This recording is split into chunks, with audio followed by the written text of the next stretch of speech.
Bapak Anies ini santernya dikenal di laman-laman website dan juga dikenal di beberapa media sosial anti oligarki kawan-kawan, anti oligarki. Paling nggak suka dan beliau ini melawan oligarki, katanya seperti itu. Nah Pak, kalau memang ini bukan gimmick Pak, ini bukan gimmick dan ini bukan clickbait bahwa Bapak melawan oligarki hari ini, maka saya adalah orang pertama yang bakal mendukung dan mendorong Bapak untuk jadi presiden kalau seandainya memang benar ingin melawan oligarki. Tapi kalau seandainya Bapak tetap mengingatkan dan tetap ingin berseteru dan bersenyawa dengan para oligarki, saya orang pertama yang menentang dan menantang Bapak Anies hari ini sebagai calon presiden. Itu kawan-kawan yang perlu kita perhatikan. Pertanyaan saya seperti ini Pak, kita kembali lagi, mohon maaf sensitif, membahas mengenai ibu kota Nusantara. Ini yang ingin kami tanyakan Pak, seperti itu. Jangan menggunakan bahasa yang generatif, jangan menggunakan tata kata karena beliau ini memang si ahli kata-kata kawan-kawan. Maka karena itu jangan gunakan bahasa yang jawaban setiap media sosial yang hari ini menawarkan untuk berbicara dengan Bapak mengenai IKN, itu selalu saja pasti jawaban Bapak bukan hanya IKN. Jangan IKN, tapi kota-kota kecil bisa menaik hingga menengah, menengah hingga besar. Jangan itu Pak, IKN ada di Kalimantan. Saya ingin tanggapan dari Bapak bagaimana kalau seandainya IKN ini enggak Bapak teruskan dan ada ratusan ribu hektar lahan yang sudah dikonsesi dengan izinnya dan terbengkalai begitu saja. Bagaimana tanggapan Bapak? Saya mewakili anak-anak Kalimantan hari ini karena saya orang asli Kalimantan, saya primordial hari ini. Yang kedua, apakah Bapak akan turut dan akan menginginkan atau tunduk kepada ketum partai seperti capres-capres sebelumnya? Kalau seandainya satu waktu Bapak terpilih menjadi calon presiden, apakah Bapak akan ikut turut atau menerima tunduk kepada ketum partai yang mengusung Bapak? Yang terakhir Pak, ini menjadi masalah kami bersama, Undang-Undang ITE. Undang-Undang ITE. Akankah di 100 hari kerja Bapak akan membuka kembali pembahasan untuk mencabut Undang-Undang ITE karena hari ini mahasiswa kalau ingin beraspirasi mengadvokasikan permasalahan di Kalimantan Selatan selalu saja dicekoki. Itu Pak pertanyaan saya, tolong ditanggapi Pak. Sekian. Oke. Makasih Bung Sunir. Jadi saya menyambut baik dan bahkan saya bilang kita itu ingin agar semua yang hendak dicalonkan itu ditanya apa saja. Kenapa? Ya karena nanti ketika berada di kepemimpinan akan berhadapan dengan urusan apa saja. Jadi jangan kemudian menghindari. Ada yang bisa kita jawab, ada yang kita bisa tidak jawab. Ada yang kita memahami, ada yang kita tidak memahami. Tapi satu hal yang pasti, kita terbuka untuk dialog dan itu yang kita kerjakan. Dan saya ingin sampaikan terima kasih teman-teman mengambil apa istilahnya tadi? Izin dispensasi ya, satu. Dan yang kedua, tadi ada pertanyaan, apakah Anda akan melawan oligarki? Tidak. Saya akan melawan ketidakadilan, itu yang akan saya lawan. Oke? Kenapa? Saya tidak mau menjadi memusuhi satu pihak. Saya tidak memusuhi siapapun. Tetapi bila Anda melakukan hal yang tidak berkeadilan, maka tugas negara adalah menghadirkan keadilan. Jadi bukan subjeknya yang harus dilawan.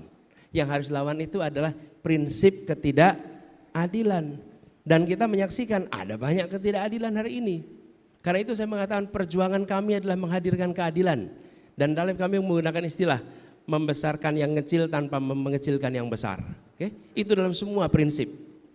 Menguatkan yang lemah tanpa melemahkan yang kuat. Dan itu yang harus kita lakukan. Tapi kalau kita sudah memutuskan saya mau melawan dia, maka kita jadi subjektif. Kita jadi diisi dengan kebencian, kita bekerja dengan rasa marah, kita bekerja dengan perasaan permusuhan. Republik ini sudah terlalu banyak permusuhan, republik ini selalu banyak dipompa dengan emosi-emosi yang membelah. Karena itu saya katakan kita ingin menghadirkan keadilan, gitu ya. Lalu yang ketiga, IKN. IKN itu undang-undang, sudah ditetapkan sebagai undang-undang. Karena itu saya katakan sebagai undang-undang sudah jelas. Sekarang ada sumber daya nih. Ada anggaran 400 sekian triliun, mau dipakai untuk apa? Ya, mau dipakai untuk satu titik yang dimanfaatkan oleh pegawai negeri, oleh ASN yang nanti berada di situ apa? Aparat pemerintah. Aparat pemerintah yang berada di situ, orang yang bekerja untuk negara. di saat rakyat kita hari ini membutuhkan tambahan puskesmas, membutuhkan tambahan sekolah, anak yang putus sekolah karena kurang sekolah masih banyak. Jadi bukan soal IKN-nya, ini anggaran kita mau dipakai untuk apa sekarang?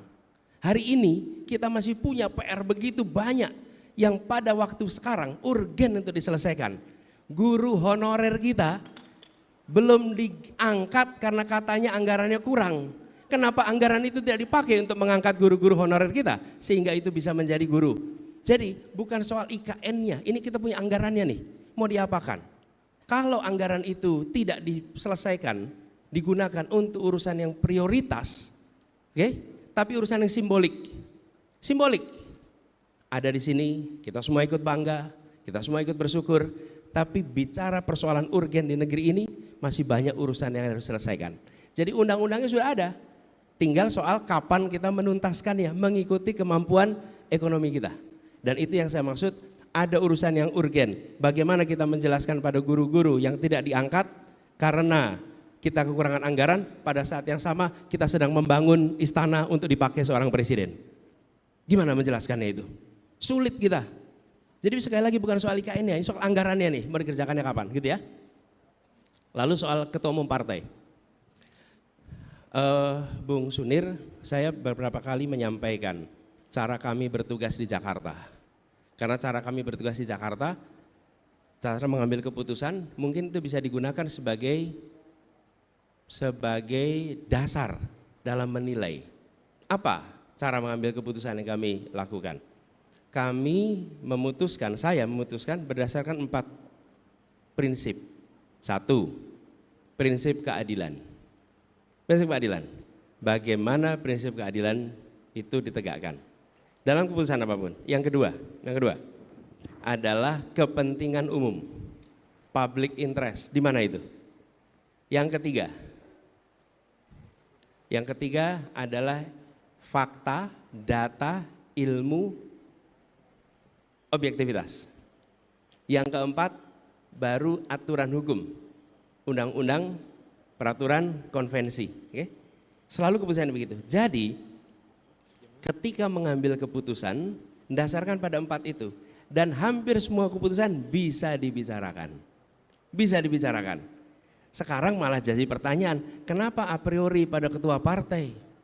Kenapa kita menganggap ketua partai itu selalu menganggap kepentingannya dia kepentingan sempit? Saya beri contoh, Pak Surya Paloh, ketua partai Nasdem. Oke? Nah, kalau dia mau enak, dia nggak usah nyalonin Anies, hidupnya nyaman. Dia coba nyalonin Anies, apa yang terjadi pada dia? Apa yang terjadi pada partai Nasdem? Betul tidak? Usianya 72 tahun, kalau dia mau nyaman, dia tinggal duduk nyaman, ikut aja. Disuruh koalisi ini ikut, disuruh koalisi itu ikut, seperti yang lain-lain, nyaman hidupnya. Tidak ada peristiwa-peristiwa yang terjadi 1 tahun ini. Jadi jangan anggap kalau ketua partai lalu otomatis dia tidak lagi mementingkan kepentingan umum dan mementingkan kepentingan negara. Masih banyak ketua-ketua partai kita yang membawa kepentingan itu. Oke? Nah, kita harus kritis. Saya setuju dengan Anda kritis, tapi jangan a priori. Karena kalau kita a priori, maka kekritisan kita hilang. Jadi jawaban saya, Bung Sunir itu. Lalu soal undang-undang ITE. Undang-undang ITE sudah berulang kali kami sampaikan. Malah waktu itu saya bilang ini, Bung Sunir, mungkin juga pernah dengar. Masa kita mau bilang Indonesia aja Wakanda. Indonesia dibilang apa? Konoha. Itu kan karena takut gitu. Demokrasi harus memberikan rasa kemerdekaan di dalam berpendapat. Dan semua aturan-aturan yang melarang itu harus ditiadakan. Terus pertanyaannya, komitmen Pak Anies apa? Komitmennya ditunjukkan di ruangan ini. Kita tidak membatasi siapa untuk bertanya apa di dalam forum yang seperti ini. Oke?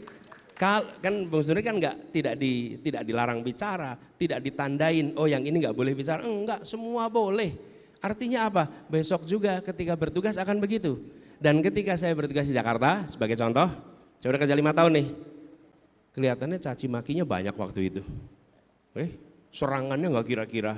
Dan terorkestrasi. Pertanyaannya, adakah di antara mereka yang melemparkan fitnah sekalipun pernah dilaporkan ke polisi oleh Gubernur Jakarta? 0, tidak ada sama sekali. Kalau media menulis keliru, maka saya tidak melaporkan ke polisi. saya akan melaporkannya ke Dewan Pers karena itu soal kode etik pers, bukan soal kriminal. Jadi komitmen itu bukan komitmen sekarang. Dan ketika saya seumur Bung Sunir, ketika ada majalah koran di Bredel, saya termasuk yang berada di paling depan berdemonstrasi untuk memprotes pemberontakan itu. Gitu ya, Mas Sunir? Oke. Oke.